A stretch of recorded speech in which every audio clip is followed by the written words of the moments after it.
Hello, my YouTube beauties. Today is April 29th, 2023.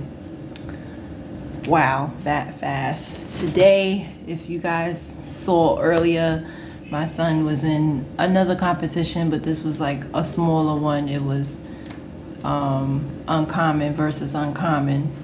There were 4 schools, including his, and he won ULC. So his team won. The drum line, once they came on, I knew they was going to win. So that was fun. It's a rainy day in New York City. So we just came right back home after. And I came home and was watching chapter 4 of R. Kelly. This series that started in 2019. And it's been coming on. And this was part 3, actually. They call it the... So yes, R. Kelly, the whole situation, they started with the Savages, which is Jocelyn's parents.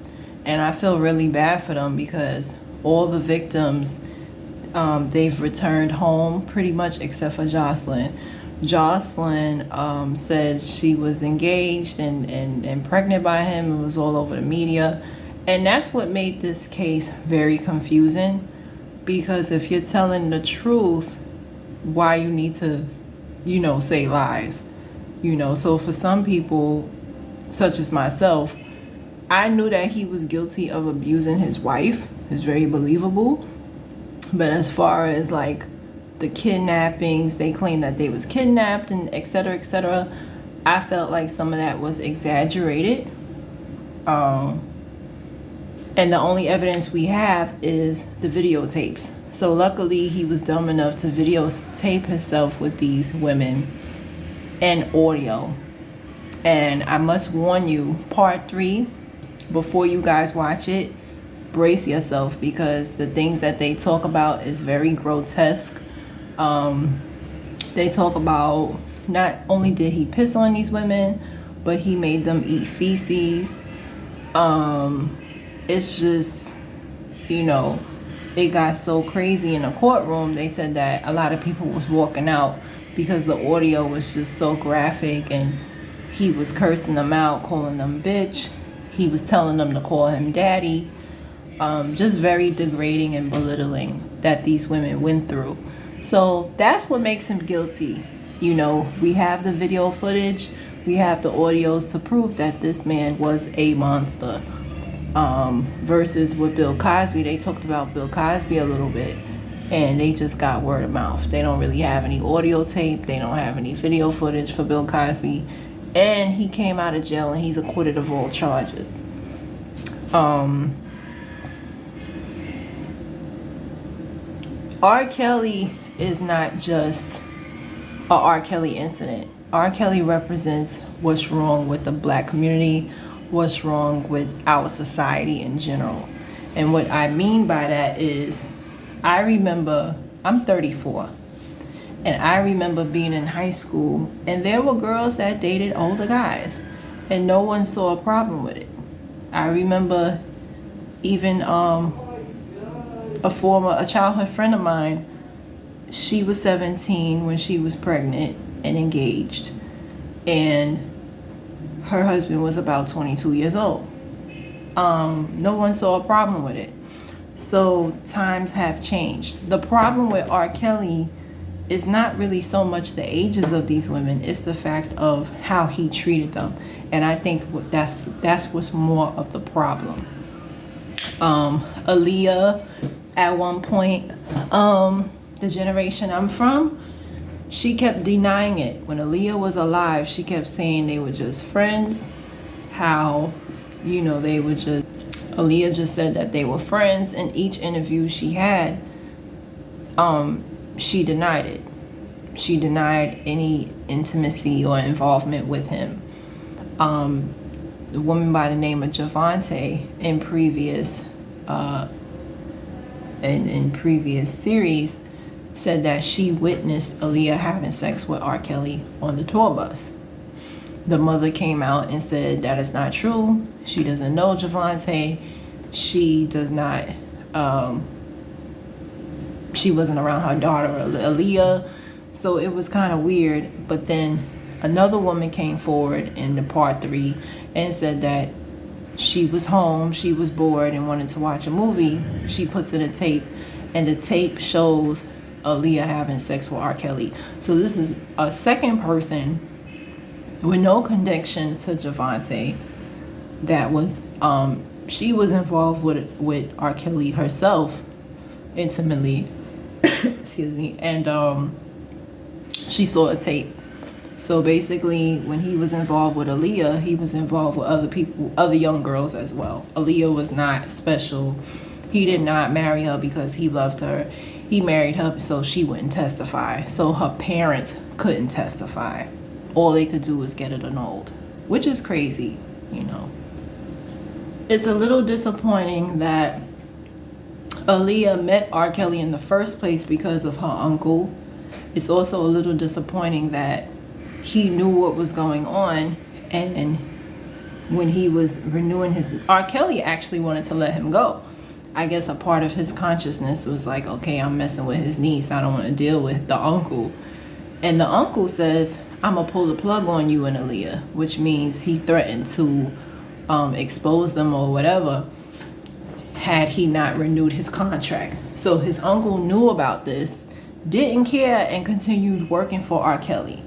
That to me is very, very, very disturbing. I mean, what kind of uncle is, you know, any normal uncle is not going to keep working for a predator, someone who did that with their niece. It's just, it's so sick.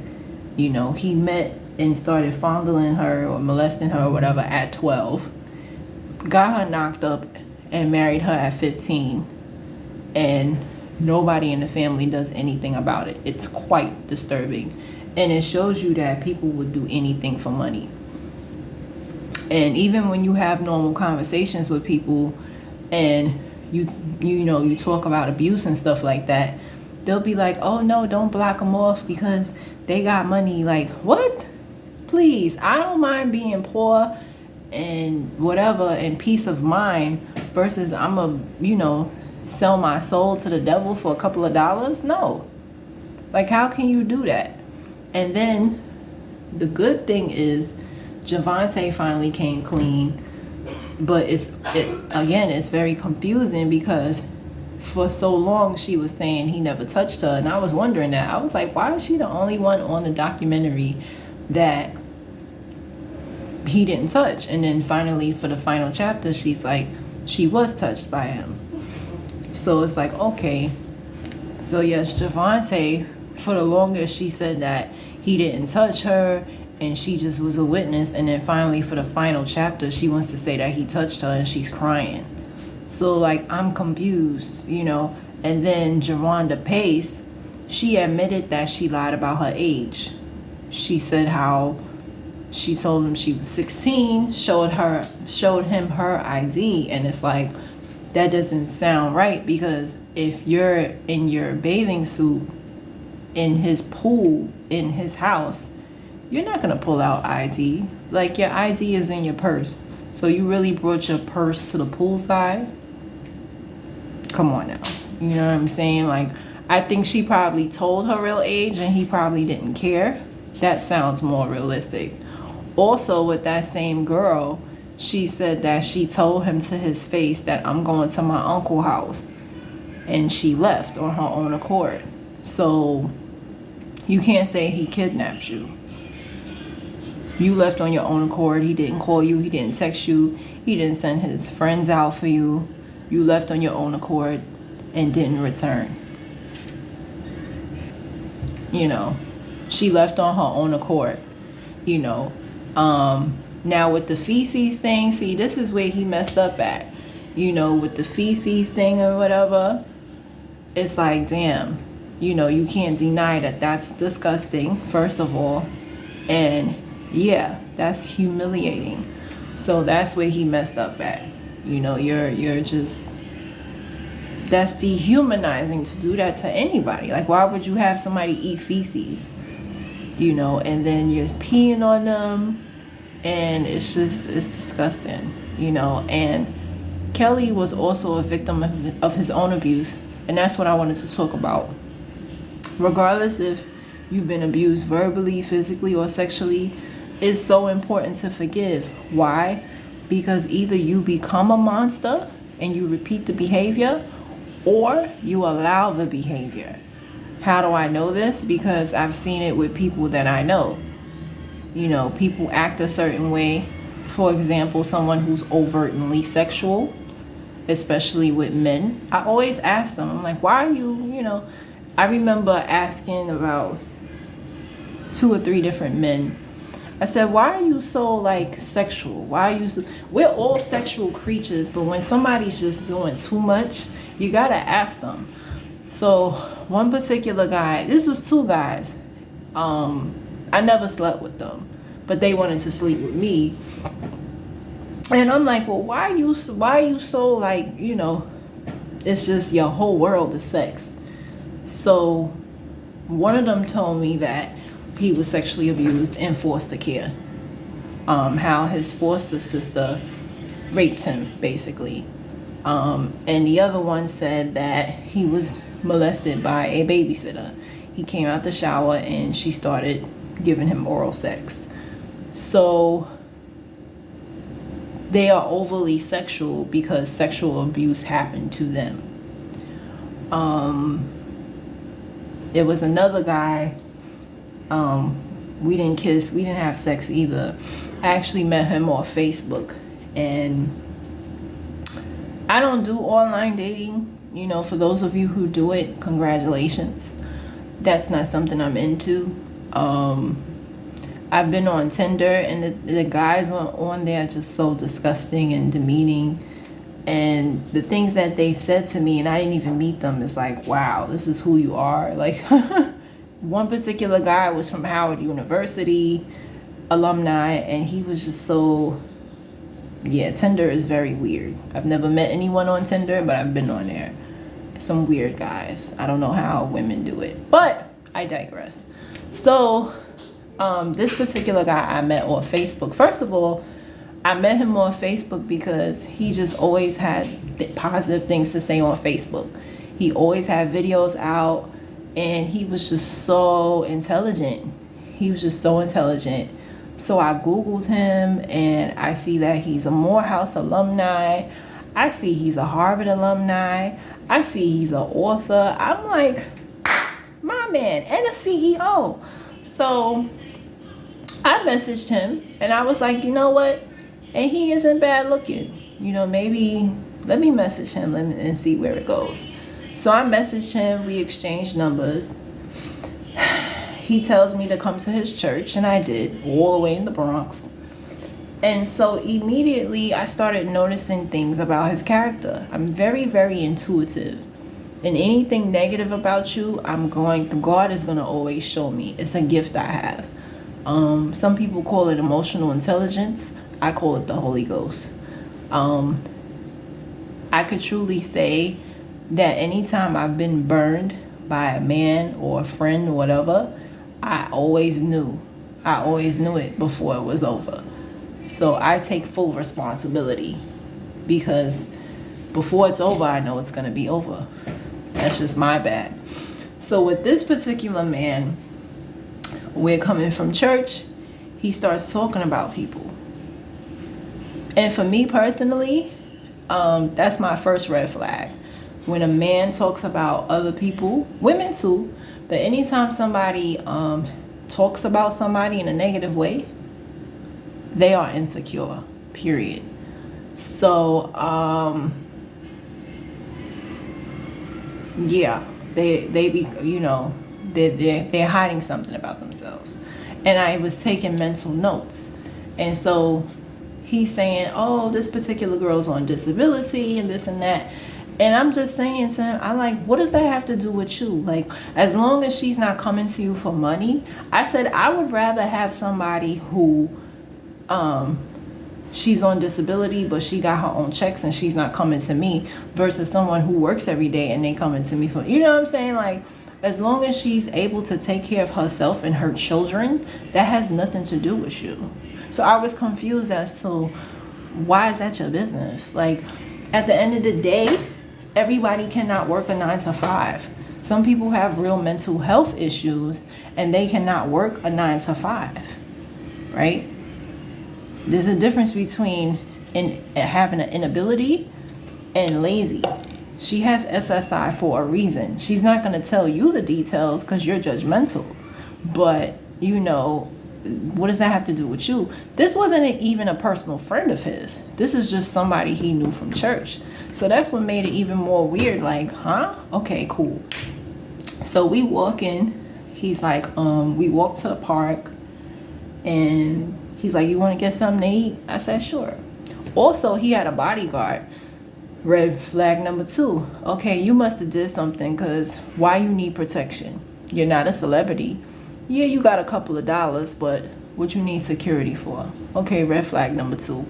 He tells his bodyguard, it's all right, because he was filling me out to make sure.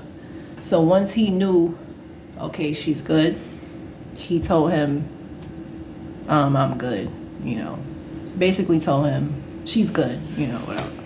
So we walk around in the park. It's a nice day. I remember it was the month of May too. This was 2 years ago, that fast. I'm a junior at this time because I graduated last May. So this was a year before I graduated. And so he's like, oh, okay, we go to the diner. And he starts going in on Hispanic people, talking about they don't own the grocery stores. I said, yes, they do. Like, why you mad? I was like, we don't own anything. I said, I'm not putting down my race, but the facts are the facts. Hispanic people have salons. Hispanic people have corner stores. Hispanic people, he's like, oh, da-da-da. And you could just tell he was hating on Hispanic people. Red flag number 3. Okay. So, I'm like, okay, whatever. 3 red flags in a day. I'm like, okay, getting to know him, whatever. So then he takes me to the Harvard alumni spot.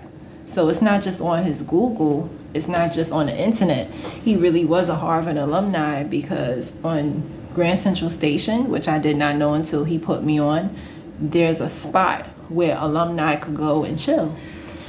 They could read books, they could study, they could have a drink. And it was wow. Like, wow. The light was kind of dim, and I said that to him.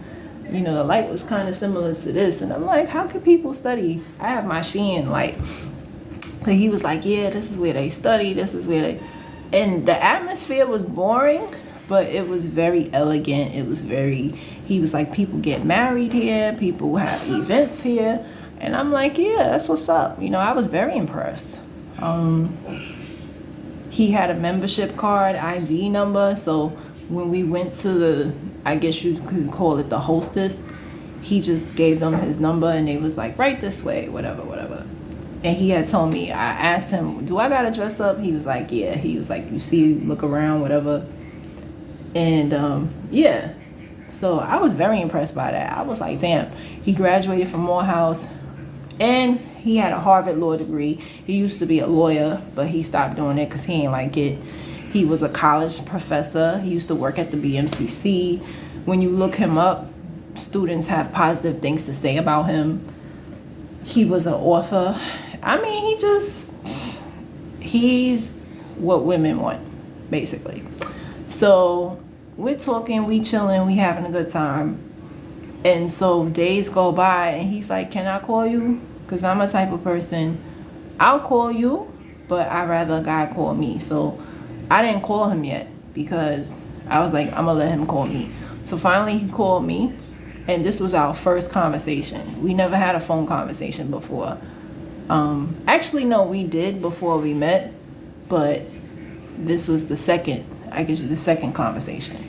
And we only hung out twice. Nothing physical, whatever. So he's like, oh, what's going on with you? And I'm making small talk. I say, oh, because this is like the end of the semester and I got my grades. And I'm like, oh, well, I failed one of my classes. He went in on me for an hour. And something inside of me told me, let him talk, Crystal. So I let him talk. and I could tell it was flashbacks he was having from his childhood. I could tell the way he was talking to me, somebody was talking to him like that. And I was just like, wow, okay. So the phone clicks off. I didn't hang up on him, but it clicked off. So then he text messaged me the next day and was like, oh, da-da-da, I'm sorry, blah, blah, blah. He's like, I'm sorry about my delivery, but I'm not going to say sorry for what I said. You said that you was looking for a mentor, and that's just how I talk to my mentees. I said, that's how you talk to people? You should never talk to nobody like that. Like, that's horrible. But I said that to say this. He was abused as a kid. I read his book. So his book talks about how he was abused by his mother verbally, his stepdad physically. And so when he was talking to me like that, that was childhood trauma. That was nothing personal. And I kind of felt that when he was talking, because the Holy Spirit told me, the Holy Spirit would tell me, Crystal, listen. Because I'm very argumentative. People tell me that all the time. Like, listen. And I do listen. And at that moment, I definitely did listen. I'm happy that I listened and I got the information that I needed to move on. And I read his book and I realized that's not what I want in my life or my son's life.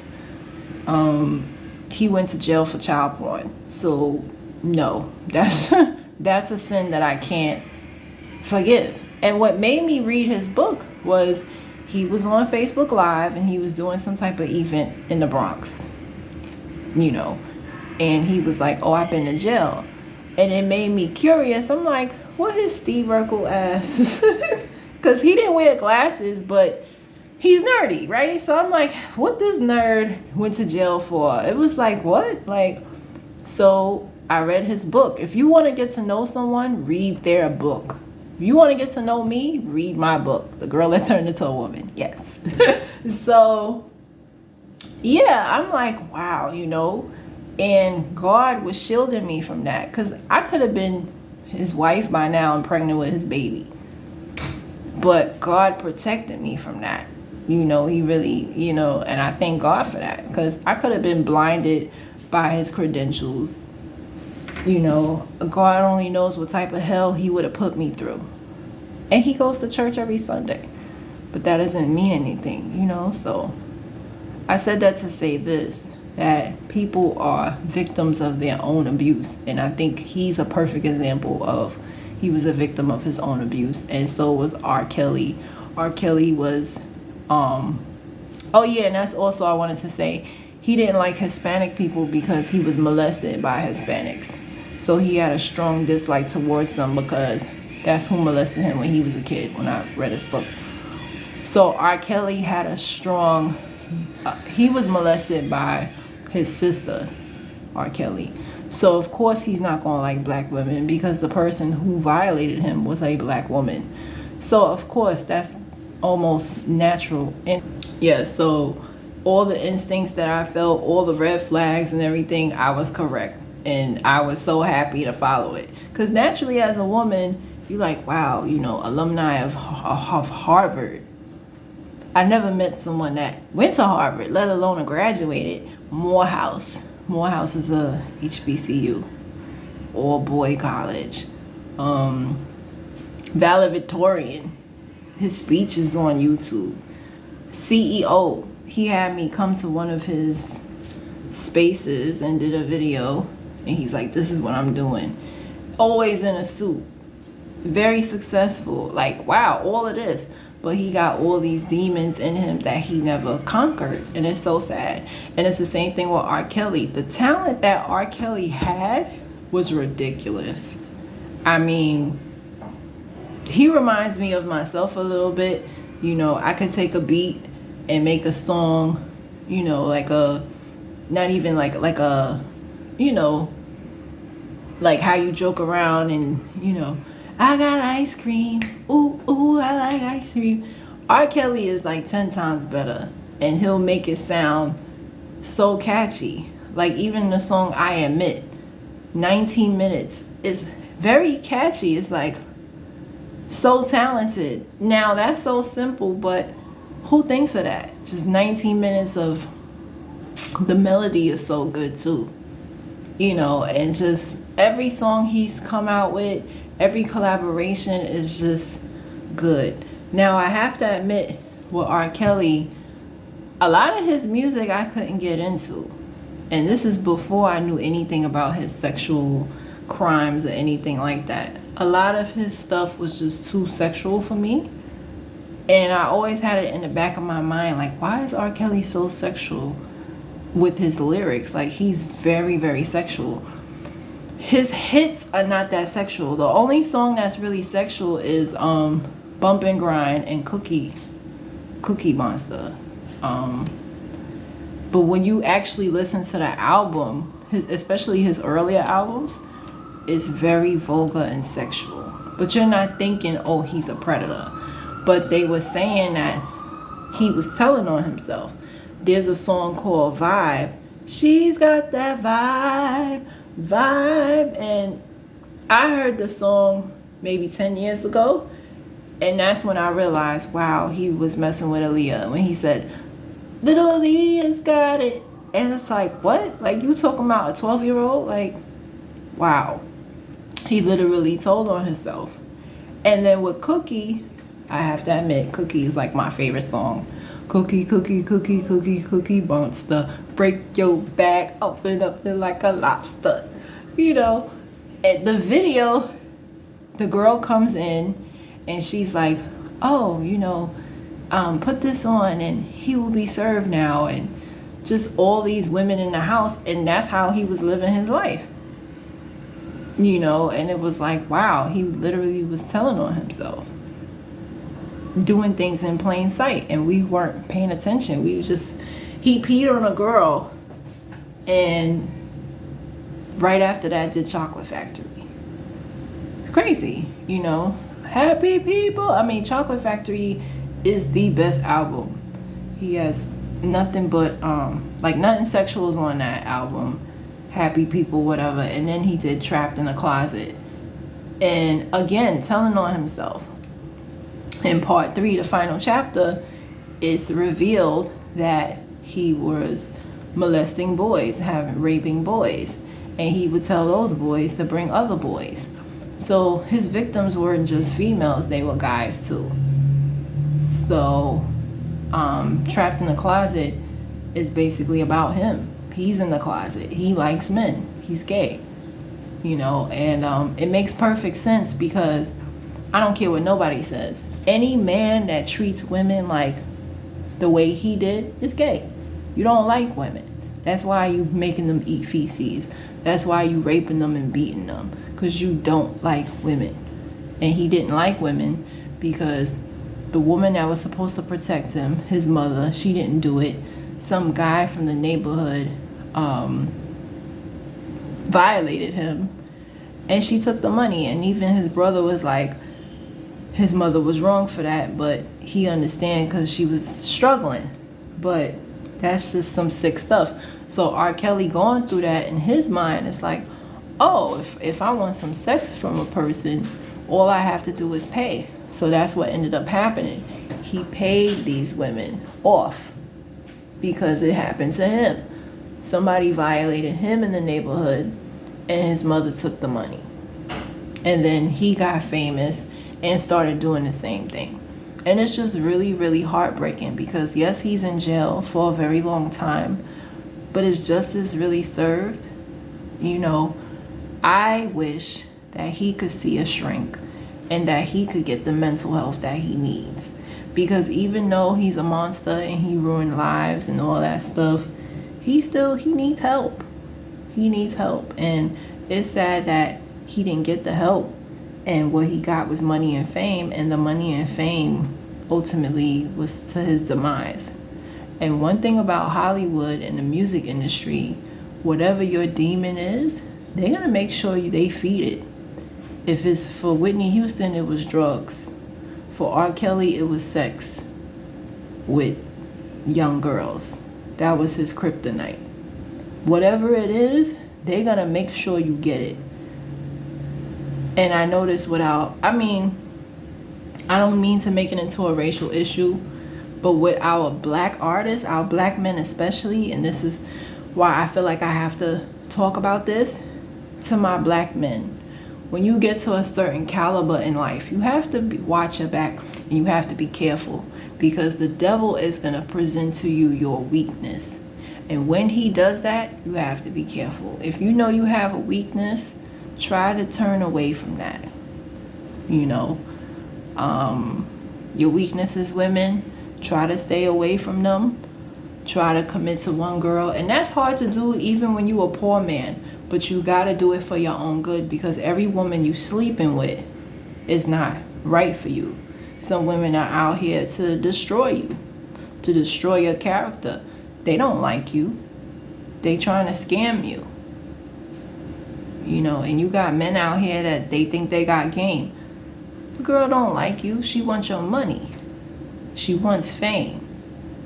You know, and so the devil will present himself in a way. And if you're weak enough to fall for it, that's what's going to happen every time. You know. And unfortunately, Kelly fell into the trap. He did. You know. He just had an obsession with young girls, and it didn't stop with Tiffany. It didn't stop with Aaliyah. He kept going and going and going and going. It was an addiction for him. Because for him to get married to Aaliyah and within the same week rape another girl, that's addiction. That's like, I can only imagine how many partners he had.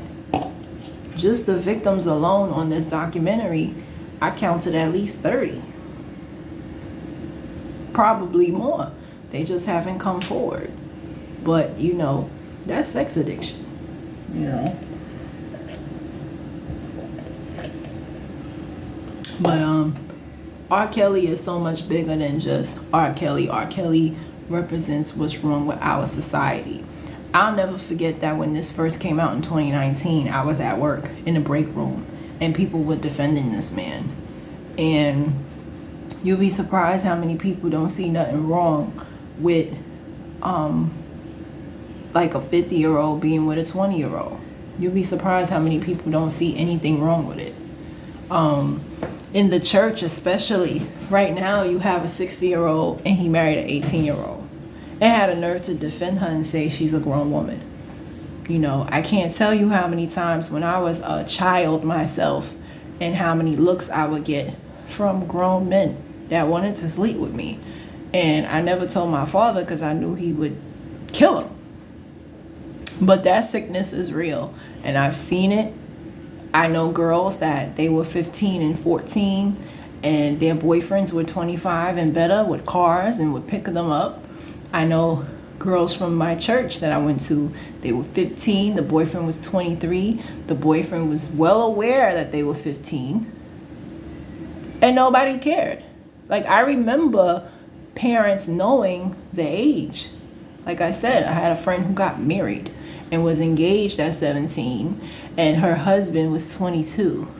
And back then it wasn't a big deal, you know. So, and even though that's close in age, it's still a minor.